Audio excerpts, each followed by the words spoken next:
तो यारो कैसे हो सब लोग। Well, top 10 biggest unsolved mystery in One Piece का सेकंड पार्ट आ चुका है और आता भी क्यों नहीं। मैंने पहले ही बोल रखा था कि वन पीस में इतनी सारी मिस्ट्रीज है कि जिसके ऊपर मैं 3-4 वीडियो आराम से ला सकता हूँ। So here we are with second part. तुम लोग अगर इस वीडियो पर अच्छा सपोर्ट दिखाओगे तो मैं बहुत जल्द पार्ट 3 भी ले आऊंगा। वेल, फिलहाल के लिए इस पार्ट की बात करते हैं, क्योंकि इस पार्ट में ऐसी ऐसी मिस्ट्रीज हैं जो तुम्हें शायद एक बार सोचने पर मजबूर कर सकती है। इसलिए वीडियो को पूरा देखना and without wasting any time let's begin.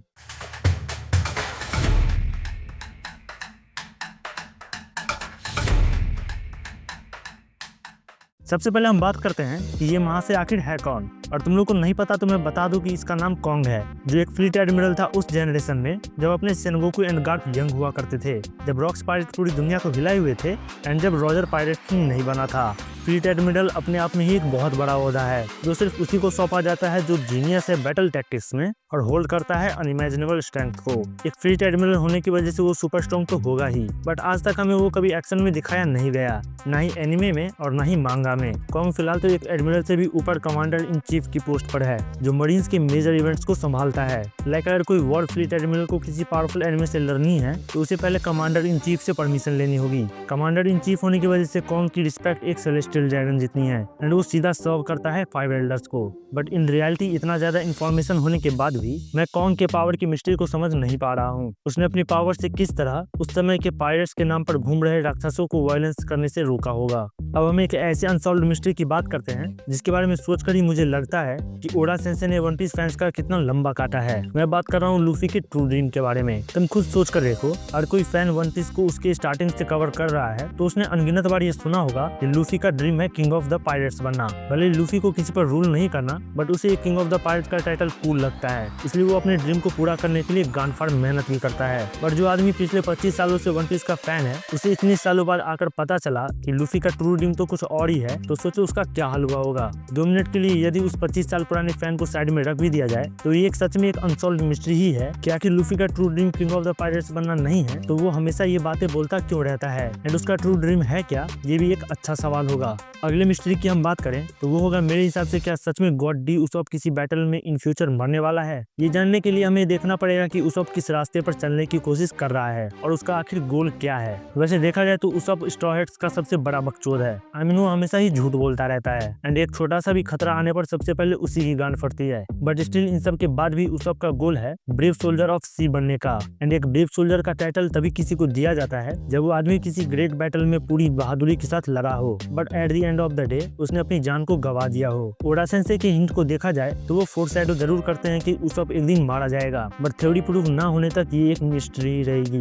अब बात करते हैं एक ऐसे अनसॉल्व्ड मिस्ट्री के बारे में जो एक मिस्ट्री कम और थ्योरी ज्यादा लगती है। क्या बगी पायरेट किंग बनेगा? अगर हम इचिरो ओडा के फोरशैडो को फॉलो करें तो हमने बगी को एक बार बोलते हुए सुना था कि वो एक वॉरलॉर्ड बनना चाहता है, एंड आफ्टर टाइम स्किप हमें वो एक वॉरलॉर्ड की पोजीशन पर दिखाया गया। बगी वॉरलॉर्ड बनने के बाद कहता है कि काश वो एक एम्परर बन पाता, एंड हियर वी आर। बगी विथ ओवर 300 बिलियन बाउंटी वो अब एक एम्परर है। बगी भले ही हमेशा से बहुत ज्यादा वीक रहा है, बट ये तो कोई भी मान लेगा कि उसका लक एक लक फ्रूट की यूजर से भी ज्यादा लकी है। वो अपने लक से ऐसी ऐसी सिचुएशन से बाहर निकला है जहाँ पर उसका मरना ऑलमोस्ट तय था। बगी इतना ज्यादा लकी है कि इवन मरीन फोर्ड आर्क के दौरान वो इवन मीहॉक के अटैक से भी बच गया था। इन सब के बाद फाइनली बगी का मन अब किंग ऑफ द पायरेट बनने तक कर रहा है, बट अभी एक मिस्ट्री ही है कि बगी पायरेट किंग बनेगा या नहीं, क्योंकि ऑब्वियसली हमारे मेन कैरेक्टर का सपना भी वही है, उसे भी किंग ऑफ द पायरेट्स बनना है एंड वन पीस को ढूंढना है। तो देखते हैं कि इन फ्यूचर हमें एक पायरेट किंग देखने को मिलता है या फिर 2। मतलब बात करते हैं कि क्रोकोडाइल का ट्रू सीक्रेट है क्या। देखो यार, जितने हल्के में मैं ये सेंटेंस बोल रहा हूँ ना, ये उससे कहीं ज्यादा कॉम्प्लिकेटेड एंड अनसॉल्व्ड मिस्ट्री है। क्रोकोडाइल वन पीस के one of the biggest figures में से एक है, बट इम्पेल डाउन आर्क में हमने देखा था कि कैसे इवांकोव ने सिर्फ इतना बोला था कि मैं क्रोकोडाइल का एक सुपर सीक्रेट जानती हूँ एंड मैं चाहूँ तो उसे पब्लिकली अनाउंस कर भी सकती हूँ, एंड इतना सुनने के बाद ही क्रोकोडाइल की हालत खराब हो जाती है। वो इवांकोव के इशारों पर चलने लगता है और इवन लूफी की हेल्प भी करता है मरीन फोर्ड आर्क में। पर सवाल अब भी यही है कि आखिर वो कौन सा सीक्रेट है जिससे इवांकोव वन पीस के one of the baddest villain की हवा निकाल चुकी थी।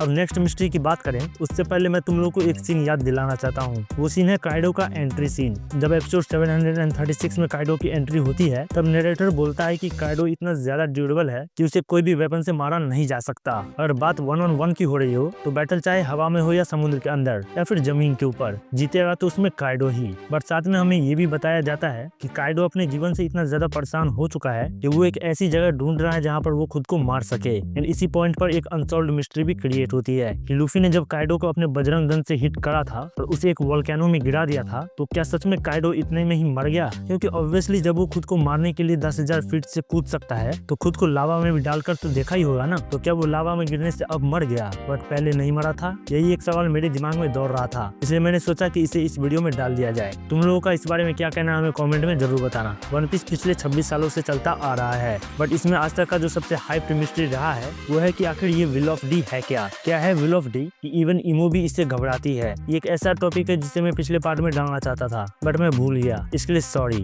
Well back to the topic. तो ये सच में एक बहुत बड़ा अनसॉल्व मिस्ट्री रहा है अब तक वन पीस में। वन पीस के लेटेस्ट एपिसोड में जब नेफिल्टारी, डिप कोबरा, 5 एल्डर्स और इमू से पूछता है कि आखिर ये विल ऑफ डी है क्या, आखिर क्यों जिसके पास भी ये डी टाइटल होता है वो हमेशा दुनिया की गांड मारने के पीछे तुला रहता है, जिसके जवाब में इमू कहती है कि डी उन लोगों का टाइटल था जो हमारे अगेंस्ट खड़े हुए थे पिछले 800 साल पहले। बट इसके अलावा कुछ भी खास पता नहीं चलता हमें विल ऑफ डी के बारे में और जिससे ये और भी ज्यादा मिस्टीरियस बन जाता है। देखा जाए तो विल ऑफ डी एक बहुत बड़ा रोल रहा है वन पीस वर्स में। जिन किसी के पास भी डी का टाइटल है वो ज्यादातर केसेस में किसी के अंडर काम करना पसंद नहीं करते। बात रही गार्प की तो वो भी सिर्फ सेनगोकू से ऑर्डर लेता था जो कि उसका बेस्ट फ्रेंड भी है, जिसके ऑर्डर्स को गार्प ऑर्डर्स नहीं बल्कि एक एडवाइस के तौर पर लेता था और इसलिए उसने एडमिरल पोस्ट को 3 टाइम्स रिजेक्ट भी किया था। अब आगे बढ़ते हैं और एक ऐसे अनसॉल्व्ड मिस्ट्री की हम बात करते हैं जिसका रिवील होना इस पॉइंट पर वन पीस वर्स में बहुत ज्यादा जरूरी हो गया है। मैं बात कर रहा हूँ कि ये आखिर जॉय बॉय है कौन था वो आदमी जो 800 साल पहले वर्ल्ड गवर्नमेंट के काले राज को दुनिया के सामने ला रहा था? कौन था वो आदमी जिसने गोमू गोमू नोमी को खाया था, सन गॉड निका बना था एंड इवन उसने इमू की नाक में ऐसा दम किया था कि आज भी सिर्फ जॉय बॉय के हाकी के प्रेजेंस करते ही उसके पसीने तक छूट गए थे।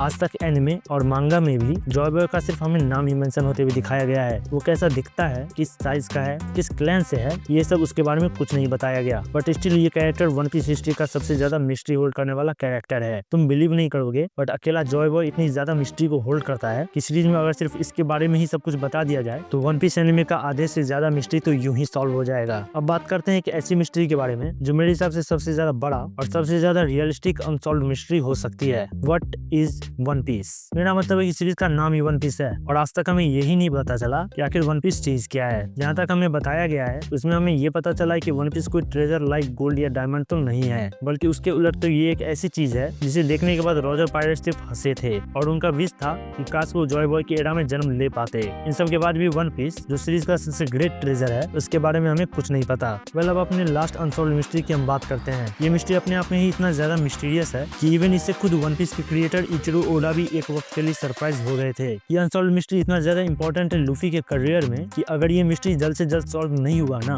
तो लूफी का किंग ऑफ द पायरेट्स बनने का सपना भी टूट सकता है। ये और कुछ नहीं बल्कि एपिसोड 517 का वो सीन है जब रैली स्ट्रॉ हैट्स के वापस आने का वेट कर रहा था बट गेट के बाहर एक शख्स आता है जिसे देखकर रैली के साथ साथ सैकी और पूरा का पूरा वन पीस समाज डर चुका था। द पायरेट हंटर रोरोनोआ जोरो वहाँ पहुंच चुका था बिना कहीं भटके, बिना किसी देरी के, एकदम राइट टाइम पर। वो भी सबसे पहले डेस्टिनेशन पर पहुंच चुका था। भाई साहब जितना तुम्हें ये मजाक लग रहा है ना उससे कई गुना ज्यादा सीरियस है ये मिस्ट्री। मुझे तो लगता है कि वो बंदा खुद सरप्राइज होगा कि आखिर कैसे कोई इतना ज्यादा एक्यूरेट हो सकता है। वेल तुम लोगों का इस बारे में क्या कहना है हमें कमेंट में जरूर बताना। बट आज के लिए इतना ही। ये था एक list top 10 unsolved mystery in One Piece के बारे में पार्ट 2। तुम लोगों को ये वीडियो कैसा लगा हमें कमेंट में जरूर बताना और यदि अच्छा लगा हो तो इस वीडियो को लाइक करके चैनल को सब्सक्राइब कर देना। मिलते हैं नेक्स्ट वीडियो में।